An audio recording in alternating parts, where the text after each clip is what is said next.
Good morning बच्चों, स्वागत है आपका एक बार फिर क्लास 6 गणित में। और आज हम करने जा रहे हैं चैप्टर नंबर 4। नाम है उसका आधारभूत ज्यामितीय अवधारणाएं। बच्चों आज हम करेंगे प्रश्नावली 4.2। लेकिन 4.2 को स्टार्ट करने से पहले बच्चों हम समझेंगे बहुभुज के बारे में, यानी कि जिसे बोलते हैं पॉलीगॉन्स।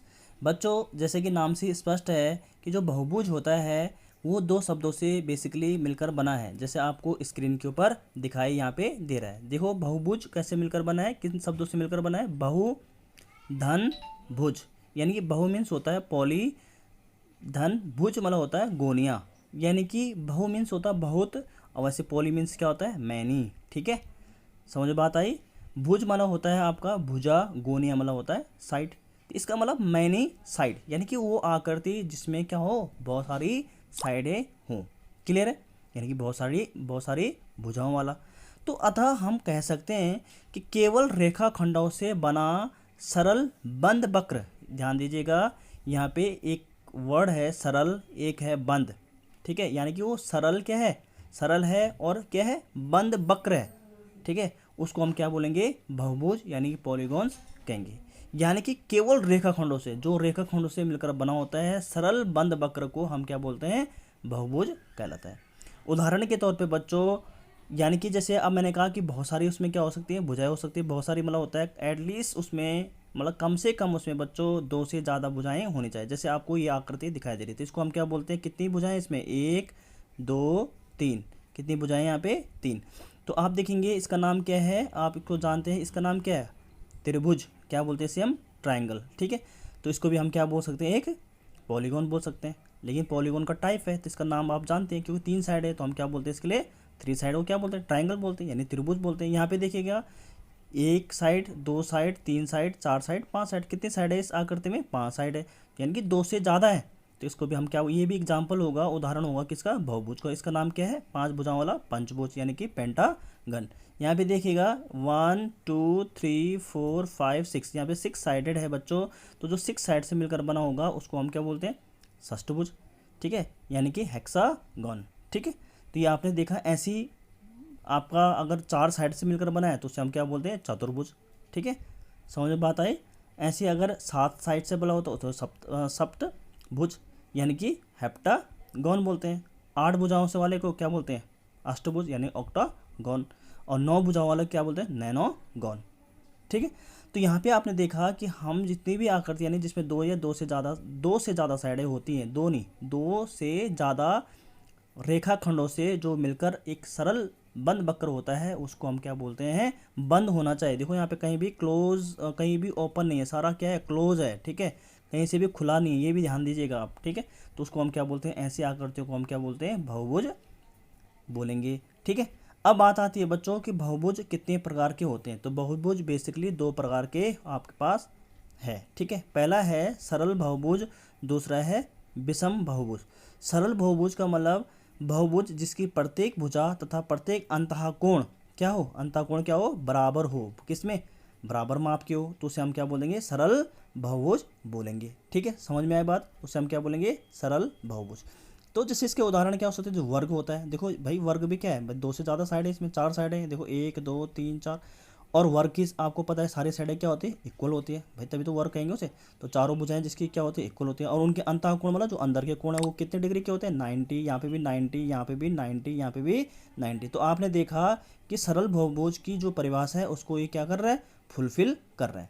क्यों कर रहा है फुलफिल, क्योंकि आपको पता है फुलफिल मतलब पूरा कर रहा है। देखो इसके अंतःकोण भी क्या है, एक माप के 90 डिग्री 90 डिग्री 90 डिग्री 90 डिग्री। इसकी भुजाएं क्या होती है, इक्वल होती है। तो उसने यही तो बोला आपसे कि सरल बहुभुज क्या होता है, कि बहुभुज जिसकी प्रत्येक भुजा, यानी कि जिसकी सब भुजाएं क्या होती है, आपस में बराबर होती है, और उनके अंदर का कोण, अंतः मतलब अंदर का कोण, जैसे ये वाला अंदर है, ये भी अंदर, बाहर के कोण की बात नहीं कर रहा हूँ। ठीक है, बराबर होते हैं तो उससे हम क्या कहेंगे, आपका सरल बहुभुज कहलाएगा। अब देखिएगा बच्चों, जैसे इसका सेकंड एग्जाम्पल में मैंने लिख रखा है समबाहु त्रिभुज। समबाहु माने माने समान, भाव माना भुजाएं, यानी जिसकी समान भुजाएं होती है। तो देखो ये समान भुजाएं मतलब ये भी इक्वल है, ये भी इक्वल है, इक्वल है, तो समान भुजाएं हो गई। देखो जिसकी बहुभुज जिसकी प्रत्येक भुजा क्या हो, समान हो, और अंदर उनका अंदर का कोण कितना होता है, आपको पता है बहुभुज में कितने डिग्री का, समबाहु त्रिभुज में कितने डिग्री का कोण होता है अंदर, 60। यहाँ पे भी क्या होता है 60, और यहाँ पे भी क्या होता है 60। तो आपको पता है ना, तीनों को जोड़ कितना आना चाहिए, 180 आता है, 180 आता है ना अंतःकोणों का योग, ठीक है। तो ये इसका मतलब किसके उदाहरण होंगे, आपके सरल बहुभुज के। ऐसे ही जो विषम बहुभुज है, तो उसमें बच्चों ठीक इस डेफिनेशन का, इस परिभाषा का आप उल्टा कर लीजिए, यानी कि बहुभुज जिसकी प्रत्येक भुजा तथा अंतःकोण बराबर माप में नहीं होते, वहाँ पे क्या आएगा, नहीं होते, वो क्या कहलाएगा, आपका विषम बहुभुज। समझ में बात है, इसका उल्टा, यानी कि यहाँ पे होती है, वहाँ पे नहीं होगी। तो चलिए आगे बढ़ते हैं। तो बच्चों जैसे मैंने आपको बताया, अभी परिभाषा बताई थी, वैसे मैंने यहाँ पे लिखी भी है कि ऐसा बहुभुज जिसकी प्रत्येक भुजा तथा प्रत्येक अंतःकोण बराबर माप के नहीं होते। जैसे देखो ये वाला, ये ट्रायंगल आपको दिख रहा है त्रिभुज, देखो इसकी कितनी छोटी साइड है, ये थोड़ा बड़ी है, फिर ये थोड़ा थोड़ा छोटी, मतलब ये थोड़ा छोटी, फिर ये थोड़ा बड़ी है, फिर ज़्यादा बड़ी है, तो इसको हम क्या बोलते हैं, विषमबाहु त्रिभुज। इसके देखो कोण भी अलग अलग होंगे, ये अलग डिग्री का है, ये अलग ज़्यादा लग रहा है आपको, ये फिर कम लग रहा है, ठीक है। तो इसका मतलब इसकी ना भुजाएं इक्वल है, यानी कि समान है, ना इसके अंतःकोण समान है, तो इसको हम क्या बोलेंगे, विषम बहुभुज बोलेंगे, ठीक है। इसको क्या बोलेंगे, पंचभुज है, पंचभुज तो है, लेकिन ये देखो कितनी छोटी साइड है और ये कितनी छोटी साइड है, ये दोनों फिर अलग अलग है, ये अलग है, अलग मेजरमेंट, अगर इनको मेजरमेंट करोगे आप, नापोगे, तो बच्चों आपको अलग अलग नाप की ये साइडें मिलेंगी, भुजाएं मिलेंगी, तो इसको भी ये पंचभुज भी कैसे कहलाएगा, आपका विषम बहुभुज का उदाहरण कहलाएगा।